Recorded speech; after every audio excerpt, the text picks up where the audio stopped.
बिस्मिल्लाहिर्रहमानिर्रहीम। अच्छा जनाब, आज का जो मेरा व्लॉग है वो उन लोगों के लिए जो यूरोप आना चाहते हैं या बैरून मुल्क आने की ख्वाहिशमंद रखते हैं। तो अब मुझे बहुत ज़्यादा ये सवाल आता है सर कि आप हमारे लिए वीज़ा भेजें।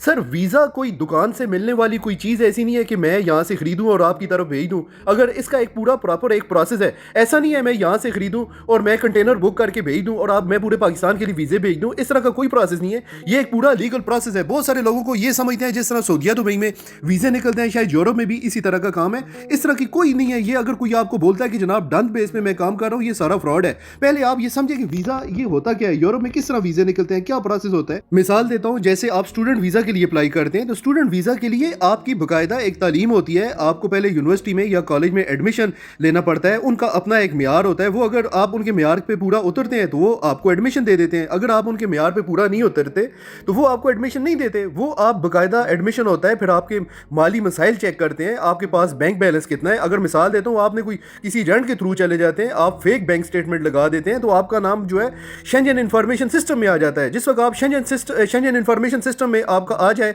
तो सर आपके ऊपर पूरा यूरोप ब्लॉक हो जाता है। मिसाल देता हूँ, अगर आप वर्क परमिट में आना चाहते हैं, कोई आपके पास खास स्किल है या हुनर होना लाजमी है कि क्योंकि जो एम्प्लॉयर होता है उसको ये साबित करना होता है कि मैं इसको जॉब क्यों दे रहा हूँ। आपके पास ऐसा कौन सा स्किल है। यूरोप में ऐसा कोई सिस्टम नहीं है कि पैसा देकर डन बेस पर वीज़ा लग जाए। ये सब झूठ और फ्रॉड है। जब आप फाइल जमा कराते हैं, पहले आप इसको समझिए ये कैसे होता है। इसकी मुकम्मल एक जान पड़ताल होती है। इसकी अलग अलग टीमें बनी होती हैं। फिंगरप्रिंट्स वाले अलग होते हैं, वीज़ा स्टैंप लगाने वाले अलग होते हैं, बैंक स्टेटमेंट ये चीज़ें चेक करने वाले अलग होते हैं। जिस वक्त आप फाइल सबमिट करते हैं तो ये आगे से जो फाइल होती है ये बाकायदा तौर पर रिकॉर्ड में जमा होती है। और जैसे मिसाल देता हूँ, एम्बेसी ने यहाँ पे यूके की एम्बेसी ने यहाँ पे जमा कराया तो यहाँ पे होम ऑफिस है, उसके रिकॉर्ड में ये आ जाता है कि आपने क्यों जनाब क्या कौन कौन से डॉक्यूमेंट लगाए हैं, किस बुनियाद पे आपको वीज़ा मिल रहा है। जैसे पुर्तगाल में जनाब MI, इस तरह इमिग्रेशन ऑफिस है, यहाँ पे उसको होम ऑफिस कहते हैं, पुर्तगाल में इसको एमा कहते हैं, स्पेन में इस तरह इमिग्रेशन है। पूरे यूरोप में एक पूरा निज़ाम है। इस तरह की कोई चीज़ नहीं है कि मैं आपने किसी को पैसे दिए और यहाँ से आपका वीज़ा डन हो गया। इस तरह का कोई भी नहीं है। जो शख्स ये बोलता है सर ये सारा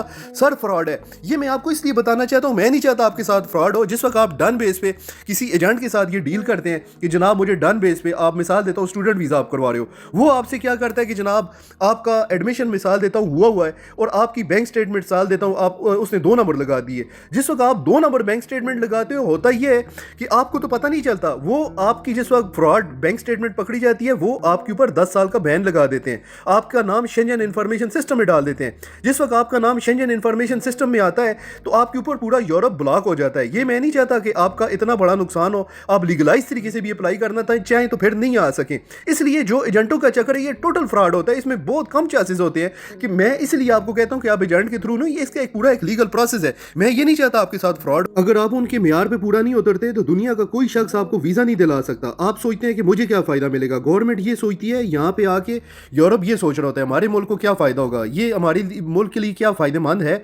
अगर आप उनके लिए फ़ायदेमंद है तो तब आपको वो वीज़ा देते हैं। अगर आप उनके लिए फ़ायदेमंद नहीं है, वो ये चीज़ें चेक कर रहे होते हैं कि क्या आप उनके लिए फ़ायदेमंद है या नहीं है। ऐसा नहीं है कि आप यहाँ पे जिस वक्त आते हैं स्टूडेंट को 20 घंटे काम करने की इजाज़त होती है, ना आपके पास स्किल होता है, ना आपके पास जनाब आपको ज़ुबान आती है, ऊपर से आपको 20 घंटे काम की इजाज़त होती है। 20 घंटे से आप ज़्यादा काम नहीं कर सकते। साल गुजरता नहीं, आपने फ़ीस देनी होती है। स्टूडेंट के यहाँ पे ये हालात चल रहे हैं। तो सर मैं सबसे पहले तमाम आपके वालिदैन जो है मैं उनसे भी रिक्वेस्ट करना चाहूँगा कि जनाब अगर आप अपने बच्चों को यहाँ पे भेजना चाहते हैं तो सबसे पहले आप अपने बच्चों को स्किल सिखाएं, आप अपने बच्चों को हुनर सिखाएं। क्योंकि अगर आपके पास हुनर नहीं होता तो सर आप कामयाब नहीं हो सकते। ये बिल्कुल इसी तरह है, अगर आपका बच्चा बीमार है तो इंजेक्शन बच्चे को ही लगेगा। ऐसा नहीं हो सकता कि हम इंजेक्शन माँ को लगाए और बेटा ठीक हो जाए। माँ अपने बच्चे के साथ कितनी मुखलस क्यों ना हो, वो कभी भी जनाब इंजेक्शन बच्चे को लगेगा क्योंकि बीमार जो है वो बच्चा है। ये पाकिस्तान की ज़िंदगी और जनाब यूरोप की ज़िंदगी में ज़मीन आसमान का फ़र्क है।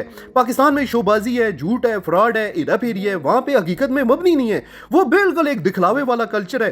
तो जनाब जो आप वहाँ पे किसी से मिले, आपको नहीं पता जनाब कि मेरे बाप दादा कौन थे, हम लोग कितने लैंडलॉर्ड थे, हमारे बाप दादा ने क्या कमाल किया। अगर आपके बाप दादा ने कोई कमाल किया तो वो तो उनका कमाल था। मेरे नज़दीक सर वो ज़्यादा काबिल इज़्ज़त काबिल एहतराम है जो अपनी मेहनत पे वो कामयाब हुआ है। मैं उसको ज़्यादा इज़्ज़तदार और ज़्यादा काबिल एहतराम समझता हूँ जो अपनी मेहनत पे कामयाब हुआ है कि ना कि ख़ानदान के नाम पर वो कामयाब हुआ है। सर अमेरिका का सदर डोनाल्ड ट्रंप, हमारे लाख इख्तिलाफ हो, हमें ये मानना पड़ेगा वो चिप्स बेचता है। यूके का प्राइम मिनिस्टर जनाब जो है वो होटल में वेटर है। डेनमार्क का प्राइम मिनिस्टर वो टैक्सी चलाता है। अगर वो काम कर सकता है तो हम क्यों नहीं? क्यों हम लोग इतना ज़्यादा शो ऑफ करते हैं? क्या हम लोगों में ऐसी कौन सी खूबी है? मुझे भी तो बताओ, किस चीज़ पे आप लोग फख्र करते हो? इंसान को सादा होना चाहिए, बिल्कुल ऐसे ही जैसे समुद्र में आइसबर्ग है, जितनी आप में खूबियां हैं उसमें कम शो ऑफ करो। जितनी आप जिस तरह आइसबर्ग, जिस तरह समुद्र में एक बर्फानी तोदा होता है, उसकी गहराई बहुत गहरा होता है लेकिन ऊपर से वो नजर नहीं आता। इंसान को सादा होना चाहिए, इंसान को हम्बल होना चाहिए, इंसान को आजिज होना चाहिए। जितनी ज्यादा खूबियां हो उतना इंसान को हम्बल होना चाहिए। जितना आप में है उससे आप कम नजर आने चाहिए। किसी को समझ नहीं आनी चाहिए कि आप में कौन सी खूबियां मौजूद हैं। आप कामयाब होगे, आपकी कामयाबी खुद चीखें मार के आपको तारुफ करवा देगी। और एक तलख हकीकत, हमारी क़यादत, हमारे रोल मॉडल, उनकी जिंदगी को देखो, बस वीवीआईपी प्रोटोकॉल, बड़ी बड़ी गाड़ियां, बड़े बड़े दावे